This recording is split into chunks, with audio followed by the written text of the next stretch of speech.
Tous et j'espère que vous allez bien. Ici, ça va super bien. Il pleut enfin. Quand je dis il pleut enfin, on a une bonne pluie qui a bien arrosé le jardin. Dommage que mes plants de tomates soient morts desséchés avant. Aujourd'hui, ça va être une petite vidéo papotage en cuisine. Je vais vous montrer les récoltes que j'ai fait au jardin et ce que je vais en faire. Et je vais préparer aussi les repas pour aujourd'hui. Et petit bonus, je vais refaire une galette au sucre comme dans ma dernière vidéo. Vous avez été nombreux à me demander la recette. Alors j'avais déjà fait une galette au sucre dans une précédente vidéo. Mais moi aussi, en fait, ça m'a donné envie de refaire une galette au sucre. Du coup, je vais refaire une galette au sucre. Voilà pour les récoltes que j'ai fait ces derniers jours au jardin. Alors, on a pas mal de poivrons ici. Alors, ils sont pas très gros et en plus, ils ont commencé à sécher et à s'abîmer pour certains. J'en ai encore autant sur les pieds, mais du coup, j'ai commencé à en récolter. J'ai pas mal de tomates cerises. Bon, bah hélas, c'est les dernières que j'aurai. J'ai encore des pieds de tomates dans le jardin de ma voisine qui sont en bien meilleur état qu'ici. Je pense que ma voisine, elle les a arrosés. En plus que moi, je les ai arrosés. Je pense. C'est pour ça qu'à mon avis, ils s'en sont mieux sortis que ceux de la maison. Ici, on a des piments de Cayenne que j'ai déjà commencé à sécher, mais je les ai sortis pour vous montrer ce que ça donne. Je les ai mis sur un petit filet pour les faire sécher. J'ai récolté 2 aubergines ce matin au jardin. Et ici, ce sont des piments. Alors, ce sont des piments Goria. Ça a l'air d'être une variété de piments d'Espelette. Ils piquent très fort. Vraiment très très fort. J'ai goûté, mon mari a goûté aussi. D'ailleurs, je vous montrerai ce que ça donne quand il a goûté. Alors, avec tout ça, avec les poivrons, je vais en couper un petit peu pour mettre au congèle. Je vais en faire aussi des poivrons marinés dans l'huile. Les tomates cerises, pareil, je vais les faire mariner dans l'huile. Donc, les piments de Cayenne, je les fais les piments de Cayenne, je les fais sécher et après, je les réduirai en poudre. Les aubergines, ça ira dans une préparation. Les piments, je vais en farcir certains au fromage. Il y en a d'autres que je vais donner un petit peu à mon voisin parce qu'il aime beaucoup ce qui pique. Donc, je vais lui en donner une paire. Et pour les autres, je vais les faire sécher pour faire aussi une poudre. Et il y en a un que je vais garder pour faire une huile pimentée. Mais c'est mieux de faire une huile pimentée avec des piments séchés. Donc voilà, on va dire qu'il y a la moitié qui va rester comme ça. Et l'autre, les autres, je vais les mettre à sécher.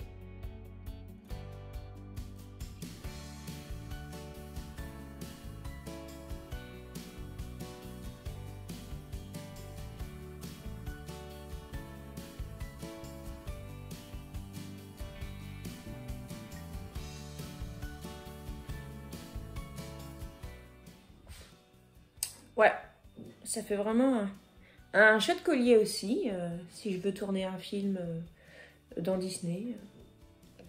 Donc voilà pour les poivrons que je vais mettre à cuire. Et puis ceux-là, ceux-là je vais pas les congeler en fait parce qu'il n'y en reste pas beaucoup. Je vais les garder pour mes préparations culinaires. De toute façon, j'en ai encore vraiment pas mal dans mon jardin. Donc voilà, et puis je vais m'occuper aussi des tomates. C'est parti. Et voilà pour les tomates que je vais mettre au four. J'ai mis un petit peu d'huile d'olive, un peu de sel et de l'origan par-dessus. Et maintenant, je vais mettre ça au four. Et voilà, je viens de sortir les poivrons du four. Et en fait, le temps que je prenne mon appareil pour filmer, ils ont tout dégonflé en fait. Ils n'avaient pas du tout cet aspect-là. Donc là, je vais attendre un petit peu que ça refroidisse. Je vais les peler parce que finalement, en fait, la peau, elle va se retirer toute seule, on voit bien. Et puis après, je vais les couper et je vais les mettre dans l'huile. C'est tellement bon. Et je suis tellement fière, en fait, de faire ça. Donc là, ce que vous voyez, en fait, je fais des essais de recettes, voir comment ça peut se conserver, est-ce que c'est bon comme ça, est-ce qu'il faut que je change quelque chose, etc., etc. Donc, ce sont des essais pour les années futures parce que moi, j'aimerais bien... Bon, en fait, je vise l'autonomie alimentaire en légumes. Et l'autonomie alimentaire en légumes, ça vient pas comme ça. Hein. Il ne faut pas 1 an, 2 ans, il faut un petit peu plus que ça. Et du coup, je fais des tests. Voilà, je fais des tests avec des nouvelles cultures, etc. etc. Et puis, on voit bien que cette année, de toute façon, l'autonomie alimentaire, ça aurait été fichu parce que j'ai vraiment perdu beaucoup de légumes. Avec les toutes premières chaleurs, j'ai perdu beaucoup de plants qui étaient dans ma serre. Donc il faut que je sois plus vigilante là-dessus. Mais ce genre d'accident, en fait, ça permet d'éviter de refaire les mêmes erreurs. Donc voilà. Bon, c'est sûr que je suis un peu déçue pour mes tomates, je suis déçue pour mes poireaux. Mais voilà, je suis quand même reconnaissante de ce que j'ai. J'ai pas rien du tout, hein. Rien que les poivrons, hein, ça coûte vraiment très très cher. Et j'en ai eu pas mal. Les courgettes, pareil. Les courgettes sont en train de renaître, hein, par contre. Donc j'aurai peut-être à nouveau des courgettes. Mais j'en ai déjà vraiment beaucoup dans mon congèle. Aucun problème pour moi, du coup. Bah oui, c'est sûr, comme je disais, je suis un peu déçue, mais néanmoins, j'ai pas de regrets parce que j'ai quand même eu une belle récolte. Et puis, comme je jardine tout au long de l'année, même en automne et en hiver, voilà, j'aurais pas rien, quoi.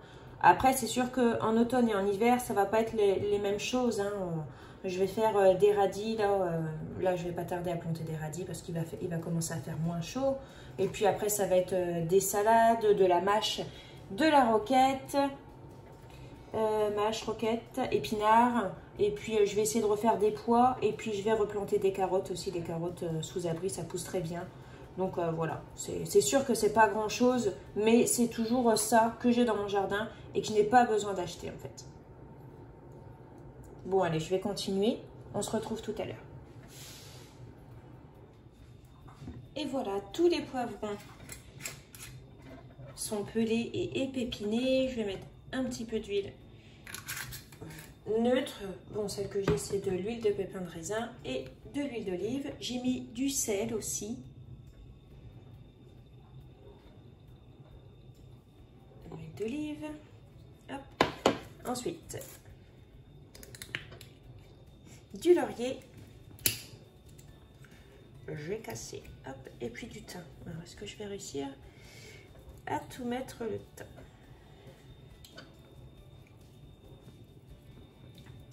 Yes. Voilà. Et puis je vais mettre aussi un petit peu de sucre.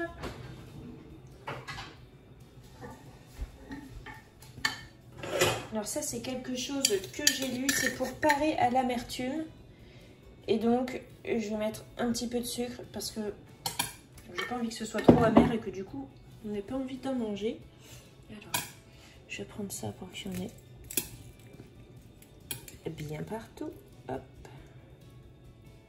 Passer sur le côté. Voilà.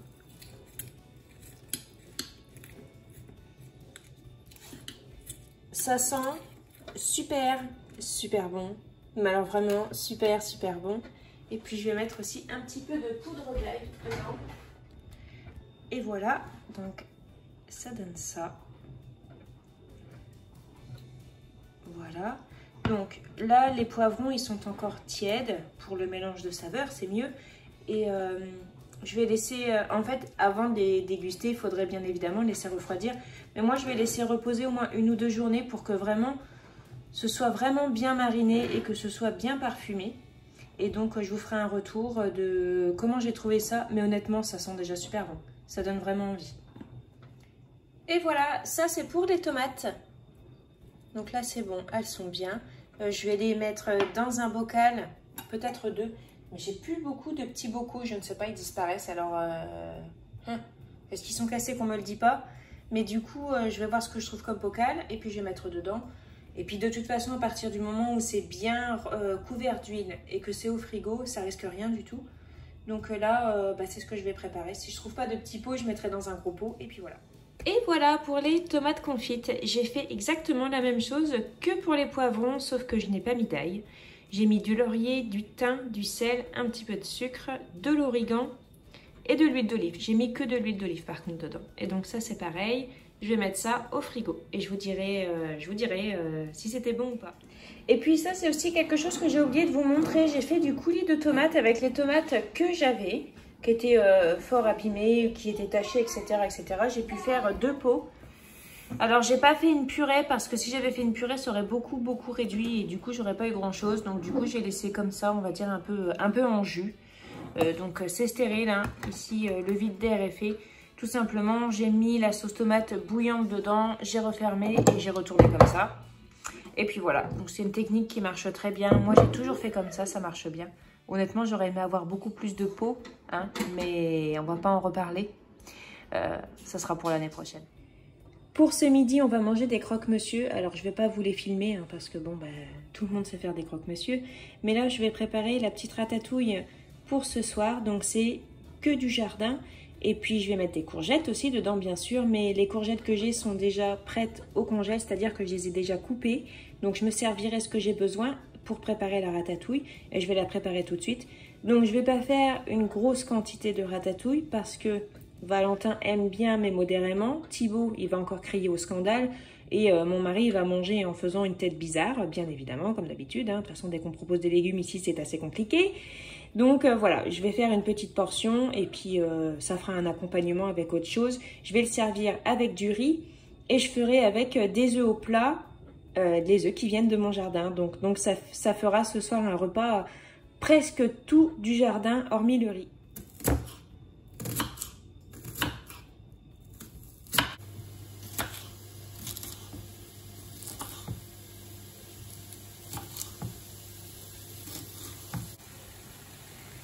Et voilà, j'ai mis simplement tous les ingrédients dans la poêle. J'ai juste mis un seul poivron, une seule aubergine, parce que l'aubergine, je vais la garder pour faire des petites pizzas, des pizzas d'aubergine. J'ai ajouté aussi quelques tomates cerises qui me restaient. Maintenant, je vais ajouter un petit fond d'eau, je vais remettre un petit peu d'huile et je vais mettre du thym, du laurier, du sel et du poivre. Et puis je vais couvrir et puis voilà. Et voilà, la ratatouille est prête. Donc y a pas, ça fait pas une énorme portion, hein. Mais c'est juste pour un repas en accompagnement d'autres choses. Donc ce sera très bien. Ensuite, je vais préparer la galette au sucre. Mais je vais en préparer deux en fait, parce que deux c'est mieux qu'une. C'est tellement bon en plus et tellement simple. Donc je vais doubler la recette. De toute façon, je vous noterai les ingrédients en barre de description. Je délaye la levure dans le lait tiède. Donc moi j'ai mis un sachet entier de levure déshydratée. C'est de la levure de boulanger, hein. Donc soit fraîche, soit déshydratée. Et si vous faites juste la recette de base, donc c'est-à-dire avec 300 grammes, ce sera un demi-sachet. Moi, comme je double les portions, j'ai mis un sachet entier. Voilà, donc je mélange bien, je délaye bien. Et puis je vais laisser reposer 2-3 minutes. Et après, je vais ajouter à la préparation. Voilà, donc dans la cuve de mon batteur, il y a 600 g de farine, 2 œufs entiers, 200 ml de lait et un sachet de levure déshydratée. Je vais mettre à tourner le batteur, mais pendant que le batteur bat, je vais faire ramollir le beurre pour pouvoir l'ajouter par la suite. Je commence par mélanger les premiers ingrédients au batteur, c'est-à-dire la farine, la levure avec le lait et les œufs. Je fais ça pendant 5 minutes. Ensuite, j'ajoute une belle pincée de sel. Et ensuite, j'ajoute le beurre et je mélange pendant 5 minutes à grande vitesse. Et voilà, ma pâte est prête, donc je vais couvrir. Je vais laisser reposer pendant une demi-heure, 3/4 d'heure parce qu'il ne fait pas froid, donc ça va vite gonfler. Ensuite, je vais séparer la pâte en deux, je vais les mettre dans des moules, je vais relaisser pousser. Et ensuite, je vais garnir de sucre et je mettrai au four. Et voilà, la pâte a bien levé. Maintenant, je vais la séparer en deux et je vais les mettre dans ces plats-là. Mais avant, je vais mettre un petit peu d'huile et de la farine dans le fond pour éviter que ça colle. Normalement, c'est pas quelque chose qui colle, mais on sait jamais. Voilà, j'ai séparé la pâte en deux, j'ai fait une genre de boule et j'ai mis dedans. Et après, en fait, tout simplement, je viens étaler la pâte comme ça, avec mes mains. La pâte, elle ne colle pas. Si elle colle, c'est que vous n'avez pas mis... c'est qu'il n'y a pas assez de farine. En fait, ça dépend de la qualité de votre farine. Mais là, voilà. Là, on sent qu'elle est bien... C'est de la pâte à brioche, donc elle est bien humide. Elle est bien grasse, on va dire, mais elle ne colle pas. Là, franchement, là, vraiment, elle est parfaite. Je suis fière de moi. Hop. Donc on essaye que ce soit à peu près homogène. Après, si c'est pas bien droit, c'est absolument pas grave. Bon, j'ai le chat qui... Ça va, vous? Bah oui. Hein. Oh. Reprenons. Donc c'est pas grave si c'est pas bien homogène, s'il y a un endroit où c'est un peu plus levé ou quoi. Justement, c'est ce qui fait le charme aussi de la galette au sucre, c'est que ce soit pas un truc régulier en fait. Moi, je trouve que c'est beaucoup plus joli quand c'est pas tout à fait régulier. Et à partir de ce moment-là, vous faites ce que vous voulez. Soit vous badigeonnez d'œufs battus sur le dessus, soit vous mettez du lait. C'est comme vous voulez. Moi, je vais rien mettre du tout parce qu'elle est déjà bien grasse, donc ce sera suffisant. Je vais mettre directement le sucre. Idem pour le sucre, vous mettez le sucre que vous voulez. Donc du sucre blanc, du sucre roux, de la cassonade, de la vergeoise, comme vous voulez. Voilà, donc je mets le sucre. Alors oui, il y a beaucoup de sucre, mais c'est une galette au sucre. J'avais déjà dit ça dans la vidéo de la galette au sucre. Sinon, c'est pas une galette au sucre. Ça, moi, j'appuie dessus, doucement. Ça va faire une belle pellicule qui croustille bien. Ça, c'est tellement bon, la galette au sucre. Et il y a la galette au sucre dans le nord aussi. Bon, moi, là, je suis dans les Ardennes, donc je fais la galette au sucre des Ardennes. Mais il y a la galette au sucre aussi que je mangeais dans le nord, que ma grand-mère faisait, parce que ma grand-mère est du nord. Et elle faisait une galette au sucre à la margarine, donc pas au beurre, à la margarine. Et elle mettait donc de la vergeoise dessus. Et c'était excellentissime aussi. Par contre, j'ai jamais réussi à refaire la même qu'elle. Moi, avec sa recette, ben, ça me fait une brique qui sent la levure. Donc, je ne sais pas, j'y arrive pas. Donc, du coup, ben, je continue cette recette-là et ça me va aussi bien. Et pour couronner le tout, parce qu'on n'est plus à ça près, on va encore dire que je mange mal, mais alors, ça me passe au-dessus. Du beurre sur le dessus pour faire des petits endroits où il y aura du beurre fondu. C'est excellent.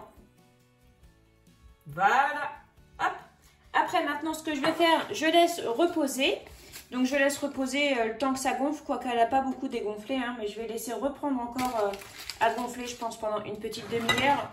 Je vais couvrir ça. Bon, il n'y a pas de courant d'air parce que les fenêtres sont fermées. Mais par contre, il y a des mouches. Alors, je vais quand même mettre un torchon par-dessus. Et puis, on se donne rendez-vous d'ici 30 minutes. Et voilà, après 15 minutes de cuisson, c'est prêt. Alors, moi, j'avais mis mon four en four ventilé à 160 degrés, mais mon four chauffe fort sur le dessus. Hein. C'est pour ça que vous voyez, c'est un petit peu doré. Du coup, j'ai interchangé sur les grilles, mais celle-ci a doré aussi, du coup. Donc, ce sera à vous de jauger selon votre four parce qu'il ne faut vraiment pas se fier au mien. Et je voulais vous montrer aussi notre petit passe-temps du moment. Donc, on fait des créations en perles Hamas. Je ne sais pas comment on dit. Mais voilà, donc on a fait déjà une petite tirelire de l'univers Mario. Papa a fait un petit Mario aussi. Alors, par contre, c'est pas le vrai Mario. Hein. Thibaut a dit que ce n'était pas le vrai Mario. Parce que le vrai Mario a les chaussures marron. Attention, Thibaut, c'est un spécialiste. Hein.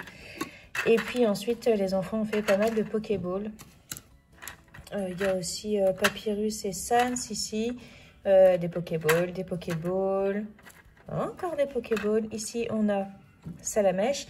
Et ici, Carapuce. Et puis, on est encore sur un autre projet. Là, je vous montrerai plus tard. Donc, voilà. Franchement, c'est super bien. Les perles à masse, c'est un peu comme les... Enfin, ça reste du pixel art, en fait. Et c'est ce qui est très bien parce que ça reste dans le domaine des jeux vidéo que nous, on aime. Donc, c'est vraiment super. On a tout ça en perles. Donc, il y a des perles qu'on a achetées juste une seule couleur. Et aussi, il y a des perles qu'on a comme ça. Ça, c'est des perles qu'on m'a données. Donc, il faut les trier. Du coup, j'ai racheté des petits yaourts en pot de verre, en fait, pour pouvoir trier davantage.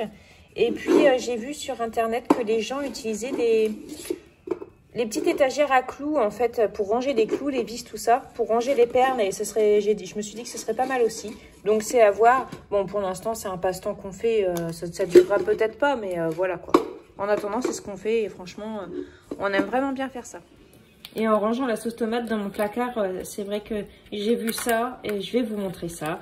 J'ai acheté du riz et puis du vinaigre de riz pour faire, vous savez, les petits bols de riz vinaigré, tout simple. Et bon, bah, il faut du riz spécial, c'est-à-dire du riz qui colle. Et celui-là, il est parfait. Franchement, j'adore ça. Quand on a été manger au restaurant japonais pour nos noces de corail, je ne sais plus comment ça s'appelle, shiraki, je ne sais pas comment ça se prononce, hein. Mais j'avais mangé un truc comme ça, donc c'était avec du saumon, des graines de sésame aussi. Bon, moi j'ai pas de saumon, mais juste nature. Avec des graines de sésame, ça va être trop bien. Donc du coup, c'est le petit kiff que je me suis fait, j'ai acheté ça. Il n'y avait pas d'autres marques que ça. Il n'y avait pas de marque, pas de marque en fait. C'est pour ça que vous voyez des marques ici. Et maintenant, tout d'abord, on a goûté. La galette au sucre était super bonne. Elle était encore un peu tiède. C'était juste excellent. Donc là, je vais aller ranger ma cuisine. Je vais arrêter pour la cuisine aujourd'hui. J'aurai juste à faire cuire le riz et des œufs ce soir. Je ne vais pas faire de meal prep parce que j'ai pas trop envie en fait en ce moment. Je sais que j'en ferai un en fin de semaine parce que la semaine prochaine, c'est la rentrée. Et je veux vraiment avoir cette liberté-là en fait. D'avoir plus de temps pour accueillir les enfants le soir et tout. Voir un peu comment ça va se passer, l'organisation et tout ça. Parce qu'on n'a pas beaucoup de nouvelles de l'école au niveau des réglementations, enfin pour les masques et tout ça, on ne sait pas du tout. Bon, on sait que c'est obligatoire, mais on ne sait pas du tout comment ça va se passer. Donc, ça serait bien d'être un minimum informé quand même. Donc, voilà, je vais m'occuper de nettoyer ma cuisine. Ensuite, je vais faire un peu de linge parce que je suis presque à jour dans mon linge et je voudrais vraiment pas prendre de retard. Donc, je vais m'occuper de ça. J'ai une lessive à plier et une lessive à pendre. Donc, je vais aller faire ça. Et puis ensuite, après, je pense que ça va être relax. C'est-à-dire qu'on va jouer avec les enfants. Et puis après la routine de tout le monde, hein. On se lave, on prépare à manger, on se pose un peu devant la télé ou on fait des activités comme tout le monde quoi, je suis comme tout le monde. Donc voilà, c'est parti. Normalement j'ai plus grand chose à vous montrer, si jamais je vois encore des choses je vous montre, sinon je vous souhaite une bonne journée, prenez bien soin de vous et puis à la prochaine.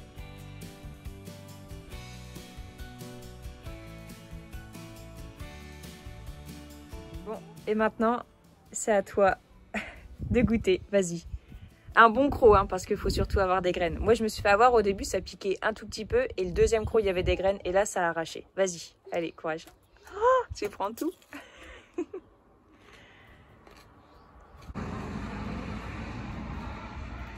Me dis pas que ça pique pas, c'est pas vrai. Hein. Ouais, ça commence à piquer. Bah oui, ça commence à piquer, ça va piquer sévère même. Alors? Bah, il est bon. Ouais, il est bon. Il a vraiment un bon goût. Hein. Ah, là, ça pique. Ah, ça pique. Hein, ça pique. Waouh. Tu vois, ça pique. Hein. Et ces piments-là, j'ai regardé, c'est juste 4 sur l'échelle de Scoville. Ça va jusqu'à 10. Et celui-là, il est 4. Et les autres piments qu'on a au jardin, c'est 10. Les piments Magnum, tu sais, qu'on a plantés. Ah oui. Ceux-là, ils sont 10. Alors, après avoir croqué ça, est-ce que tu as envie de croquer dans les piments qui sont... Ça pique, hein? La vache.